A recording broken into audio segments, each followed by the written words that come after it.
Contraloría Social en la lucha contra la corrupción. Diplomado en Contraloría Social, Universidad Bolivariana de las Comunas.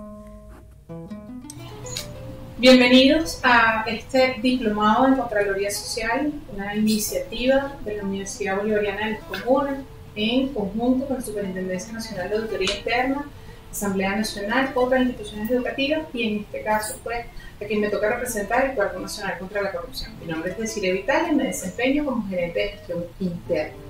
Y voy a compartir con ustedes lo que tiene que ver con la temática relativa a la Contraloría Social y el proceso penal. A tales efectos, lo primero a lo que nos vamos a referir es justamente al marco legal, el cual va a estar encabezado inicialmente por la Constitución de la República Bolivariana de Venezuela. ¿Por qué? Porque dentro de ella se enmarca todo lo que tiene que ver con el principio de participación ciudadana, regulación y fomento, prevención contra la corrupción y el impulso en el poder popular, disgregado además en toda la normativa que a tales efectos les estamos presentando. Así las cosas, es importante pues ir avanzando en lo que tiene que ver con el conocimiento que en relación a la participación ciudadana se desarrolla y evidencia lo que tiene que ver con la Contraloría Social. ¿Por qué razón? Porque, avanzamos en la lámina, la Contraloría Social tiene una función que deviene justamente de lo indicado en el artículo 184, cardinal 2 de la Constitución.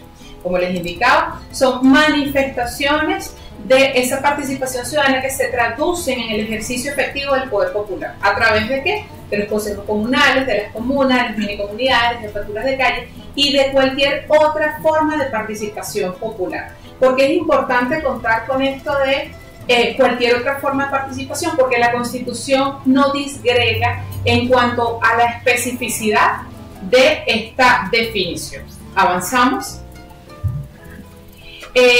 Fíjense que incluso lo que tiene que ver con la Contraloría Social vemos que es una función compartida, es decir, es un asunto integral que pasa desde las organizaciones del poder popular por los ciudadanos y las distintas instancias del poder público, es decir, se exige una sinergia. ¿Para qué?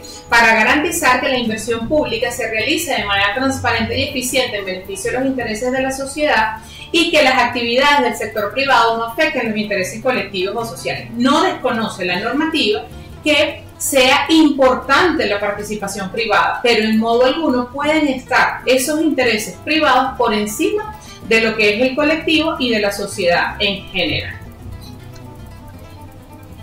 Sobre la base de esta situación y de esta concepción constitucional tenemos y surge lo que es la ley de reforma de la Ley Orgánica de Contraloría Social, que fue publicada en Gaceta Oficial 6.748 de fecha 9 de junio del 2023. ¿Y qué es lo que nos refiere la ley específicamente en lo que a esto concierne? Veamos. Lo primero, lo que tiene que ver a que la Contraloría Social es una manifestación de la respuesta de los organismos del Poder Público Nacional a la Contraloría Social. Es decir, no tendría sentido que se otorgara el poder a la comunidad, al pueblo, si no existiera algún mecanismo a través del cual este se hiciera efectivo. Por eso se permite que a través de distintos informes y denuncias, pues esas manifestaciones de ese poder popular, esa participación ciudadana ejercida de manera directa pueda dirigirse a las distintas manifestaciones del poder público desde el punto de vista formal. ¿Para qué? Para asegurar que su voz sea escuchada. ¿Cuál es el fin de esto? Bueno, activar todos los mecanismos de control y seguimiento que se puedan presentar en pro del cumplimiento que la propia ley tiene sobre dicha materia. Del mismo modo, es importante que nosotros identifiquemos qué es lo que se puede controlar. ¿Por qué es importante esto? Porque recuerden que como servidores públicos, la ley contra la corrupción en el artículo 3 amplía lo que es la concepción de servidor público, ya no estableciendo que solo serán ellos los funcionarios de carrera, sino también cualquiera que de manera regular o accidental pueda ejercer una función pública. Estamos atados al principio de legalidad. ¿Eso qué quiere decir? Que solo podemos hacer aquello que la ley nos permite. En el caso de la Contraloría Social, si bien tiene una disposición legal que regula y guía su funcionamiento, ella puede abarcar prácticamente cualquiera de las áreas en las que se manifiesta el poder público nacional. Se pueden controlar obras de infraestructura, capacitación, adiestramiento, programas sociales, proyectos sociales y los servicios públicos en general. Ustedes me dirán, bueno, pero capacitación y adiestramiento, ¿en qué sentido pudiera ejercerse la Contraloría Social? Bueno, este diplomado justamente una manifestación de ese ejercicio de la Contraloría Social. ¿Por qué? Bueno, porque yo no puedo ejercer de forma efectiva la Contraloría Social si yo no tengo el conocimiento. Entonces no tendría sentido que si estamos desarrollando, propendiendo la vigencia de la Ley Orgánica de Contraloría Social, no se hiciera un proceso de capacitación generalizado. ¿Para qué? Para que nosotros interioricemos nuestro papel, porque el ejercicio de la Contraloría Social es algo que, al igual que la prevención de la corrupción, nos compete a todos. Fíjense que es importante analizar también lo que son las funciones otorgadas según la legislación vigente. Como les indicaba, no es un asunto arbitrario el tema del control social y tampoco la participación ciudadana. Así, corresponde, conforme al artículo 4 de la Ley Orgánica de los Consejos Comunales, a la Contraloría Social ejercer el seguimiento, vigilancia, supervisión y control ¿de qué? De los planes, proyectos comunitarios y socioproductivos, organizaciones socioproductivas, fases del ciclo comunal, gastos anuales generados, entre otras cosas. Igualmente, y es lo más importante acá, presentar informes de actuaciones. Es decir, la Contraloría Social se traduce inicialmente en autorización previa, es decir, analizando la pertinencia de ese proyecto, de esa ejecución, de esa actividad, y luego en el seguimiento y control de la misma. ¿Para qué? Para asegurar que cumpla con los fines que han sido propuestos. ¿Qué es lo que sucede entonces? Ya analizamos previamente la importancia, la relevancia de esa función contralora desde el punto de vista social. ¿Qué sucede cuando se omite? Hay una percepción de descuido e impunidad. Bueno, sencillamente no nos importa nada, no hay seguimiento, cada persona puede hacer lo que quiera o no. Y eso es consecuencia de una ausencia de control, vigilancia o prevención, es decir, el ejercicio de todos los mecanismos de control a los cuales ya nos referimos, que tampoco es que están de manera indiscriminada en la voluntad de que ejerce el control social, están guiados por la ley. Tenemos que, por ejemplo, el artículo 3, como les decía, la Ley contra la Corrupción establece como servidores públicos a los que ejercen ese control social. Del mismo modo, cuando hay cualquier tipo de desvío que implique recursos o activos relacionados con ese proceso de control, se pueden dar pues situaciones vinculadas a la legitimación de capitales e incluso delincuencia organizada, sin desconocer, por supuesto, que la propia ley establece todo lo concerniente a las faltas civiles y administrativas, indicando además que pueden confluir, es decir, puede coincidir falta civil, falta administrativa y algún tipo de proceso penal. Seguimos. Lo que es importante también nosotros que tengamos en consideración que la Contraloría Social no puede convertirse en un asunto que esté por fuera de la ley o en descontrol o en desconocimiento de la ley y de la Constitución. La Contraloría Social no puede ser una acción de mera crítica destructiva, por el contrario, lo que busca es ayudar a señalar errores cometidos, pero con el fin de sugerir cómo van a ser superados. Es decir, podemos advertir un problema, pero también hay que señalar la solución. Del mismo modo, no puede ser un tribunal que va a dictar sentencia automática ante una presunta condena social. ¿Por qué? Porque es indispensable que se cumpla con el principio relacionado con el debido proceso y que establece la Constitución, tal y como ustedes lo pueden ver en esta lámina siguiente. Fíjense, quise presentarles en esta oportunidad una especie de esquema en el que podemos ver cómo se verificarían hechos de corrupción o cómo una conducta asociada a hechos de corrupción tendría lugar y a la transversalidad que ella tiene en cuanto a la Contraloría Social y la corrupción. Tenemos la conducta que es activa u omisiva, es decir, no solamente hablamos de una acción, también puede ser un dejar de hacer cuando se está obligado, que rompe los límites de los deberes formales de la función legalmente establecida y donde los vamos a ver en esos principios rectores que establece la Constitución. Además, debe atender al principio de legalidad penal, es decir, debe estar establecida como delito, en este caso tenemos la Ley contra la Corrupción, y en qué trasciende la Contraloría. Bueno, esa función, si no es advertida, si no es verificada y no es denunciada, pues lo que va a generar es impunidad. Por eso es que se habla de transversalidad. Si no es advertida, no es verificada, no es denunciada, se genera impunidad. Si le quitáramos ese cuadrito que vemos allí, que está oscuro, pues inmediatamente desaparecería lo que tiene que ver con impunidad. Importante en este punto, impunidad no representa que una persona sea condenada, esa es una manifestación. La impunidad implica que no se persiga o no se pongan ni en funcionamiento los procedimientos administrativos, civiles y penales en relación a una conducta que rompe de alguna manera con los preceptos de la ley. El artículo 4 de la Ley Orgánica de Contraloría Social establece unos mecanismos, unas formas de proceder en relación a los procedimientos que esa Contraloría Social llevará a cabo. Es importante y quisimos dejarlos acá de manifiesto que puede hacerse un parangón entre ese proceso que en principio inicia desde el punto de vista administrativo para luego pasar, de ser el caso, al proceso penal. Sin embargo, brevemente les indico que el artículo 14 señala cómo maneras en que puede iniciarse ese procedimiento administrativo, la denuncia, la queja, el reclamo, la sugerencia y la petición, indicando que debe ir acompañado de determinados medios de prueba y que esos elementos de prueba se deben recoger en un informe que debe ser imparcial, que debe ser completo y que debe ser presentado por escrito y señalando los actos, hechos, omisiones o irregularidades que son denunciadas. ¿Por qué es importante tomar en consideración esto? Porque como vamos a ver en la lámina siguiente, avanzamos. Cuando hablamos de Contraloría Social, conforme al artículo 15, tenemos distintos órganos competentes. En primer lugar, desde el punto de vista formal, la Contraloría General de la República, que como ustedes saben es el órgano rector en materia del Sistema Nacional de Control Fiscal. Tenemos la Defensoría del Pueblo, el Ministerio Público, las distintas oficinas de atención ciudadana y los órganos y entes del Poder Público, los organismos de seguridad ciudadana e importante también lo que tiene que ver con la casa que hoy nos cobija, que es la Superintendencia Nacional de Auditoría Interna. Entonces, fíjense cómo tenemos allí una cantidad de órganos que confluyen en cuanto a su naturaleza, civil, administrativo o penal, según esas características del modo de proceder al que me referí con anterioridad. Seguimos.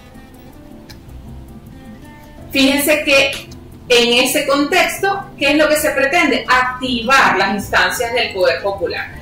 ¿A través de cuáles mecanismos? La Asamblea Nacional de Ciudadanos y Ciudadanos del Consejo Comunal, la Unidad de Contraloría Social del Consejo Comunal, el Consejo de Contraloría Comunal y las organizaciones e instancias del Poder Popular. Ante cualquiera de ellas se pudiera presentar inicialmente el aludido informe, tal y como lo señala el artículo 16 de la Ley Orgánica de Contraloría Social.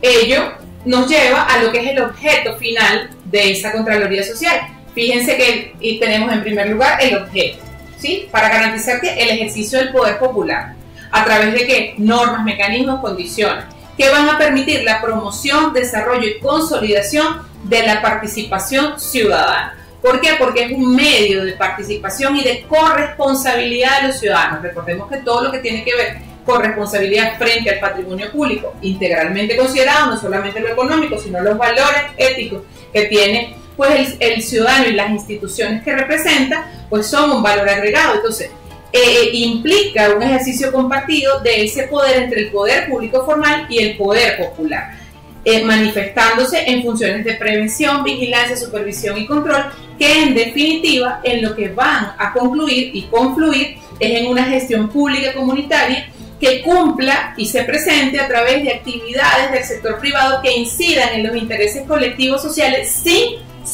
superponerse a ellos. Deben estar bajo su control, bajo su seguimiento, pero sobre todo deben ir dirigidas a cumplir los fines del Estado, que conforme al artículo 2 es un Estado social de derecho y de justicia con preeminencia en la protección de los derechos humanos.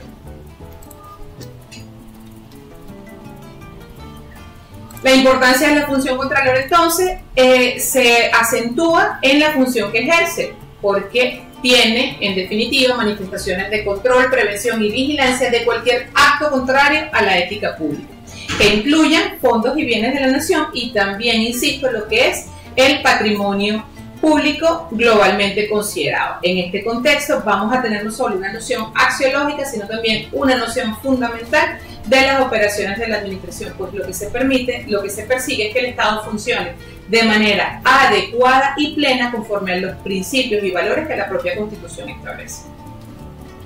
Finalmente, el proceso penal ante delitos de corrupción, cuando hablamos de Contraloría Social, pues es el siguiente. En cuanto a los modos de proceder, recuerden que el artículo 14 ya nos refería a algunos modos de proceder desde el punto de vista administrativo. En el caso del proceso penal confluye es la flagrancia, es decir, cuando se acaba de cometer el hecho, el de oficio, cuando el funcionario o en este caso cualquiera de las personas que están vinculadas al ejercicio de la participación ciudadana advierten la presunta conducta que puede ser un delito o la denuncia formalmente, que pudiera en algunos casos ser equivalente al informe que presenta desde la Contraloría Social. Tenemos que esa denuncia, al igual como vimos que allá había que tener unos elementos de prueba, acá desde el proceso penal debe tener elementos suficientes. ¿Y por qué se exige? Bueno, porque en el caso de la denuncia penal tenemos que la propia Ley contra la Corrupción, el artículo 89, establece lo que es la denuncia o acusación falsa. No podemos, recuerden lo que no debe ser la Contraloría Social, entonces como no se puede convertir en un obstáculo, debe contar con esos elementos para evitar esa paralización infundada de la función pública. En todas las fases del proceso, se los indicaba con anterioridad, debe cumplirse el debido proceso, lo establece la Constitución y es independiente de si es proceso penal, administrativo o civil. Del mismo modo, la continuidad de la acción penal se rige por lo que son las reglas del Código Orgánico Procesal Penal, que es la norma objetiva que viene a recoger todas y cada una de los preceptos vinculados al ejercicio de la acción penal, tal y como lo recoge el artículo 285 cardinal 4 de la Constitución, que inicia con el titular de ese ejercicio en nombre del Estado, que es el Ministerio Público. En caso de flagrancia, pues bueno, debe haber una serie de información, aquí se las agrego, si hay imputación formal, en caso de detención y en orden de aprehensión. Lo que pretendo recogerles a partir de esta información es la calidad de esa información que debe venir inicialmente de ese informe que se haya presentado o la denuncia que se hubiera formalizado. En caso de proceso ordinario, pues igualmente tenemos un hecho, calificación jurídica y elementos. ¿Por qué es importante conocer esto? Porque cuando yo ejerzo el control social, yo debo tomar en consideración de cómo debo conformar mi informe para que sea efectivo, sobre todo si estamos ante la comisión de un delito. De manera, digamos, esquemática, el artículo 14 de la Ley Orgánica de Contraloría Social nos señala el levantamiento del acta, la consignación y seguimiento. Si hubiera denuncia, se iniciará, o si hubiera la posibilidad que estuviéramos frente a un delito, se iniciará el proceso penal y conocerán los jueces y fiscales especializados en materia de corrupción. No me queda más que concluir señalando la importancia del ejercicio de la Contraloría Social desde una perspectiva individual y colectiva. Todos tenemos un papel en este proceso de ejercicio de la Contraloría Social. En tanto y en cuanto interioricemos que la prevención de la corrupción es un asunto de todos y que tenemos un impacto o bien positivo o bien negativo en caso de omitir cualquiera de los pasos que nos correspondan según la circunstancia específica, pues ello comprometerá sin duda alguna la efectividad de esta herramienta que es nuestra, que es de todos y cada uno de los ciudadanos, porque nos las otorga justamente la Constitución, nuestra guía específica dentro del ordenamiento jurídico. Espero que haya sido de utilidad la presente información y les invito a continuar con todas y cada una de las cátedras que se están desarrollando en este diplomado de Contraloría Social.